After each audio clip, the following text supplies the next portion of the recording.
哎呀，下雨了，终于体会了什么叫久旱盼，叫什么？久旱哦，不知道了，哈哈哈，很舒服，很久都没下雨了。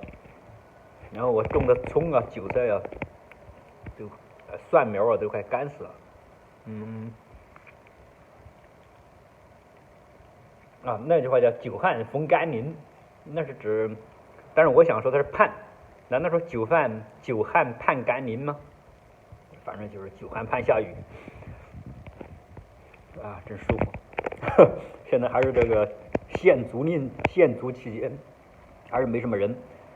虽然说是这个商店营业面积不超过80平米的可以营业现在，但是人还是很少，因为人进去必须戴口罩，而且人与人之间保持2米的距离，最少1.5米。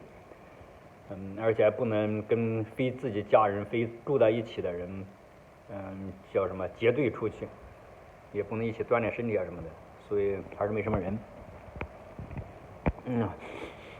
这空气呼吸的非常舒服，之前的干燥的鼻孔都非常难受。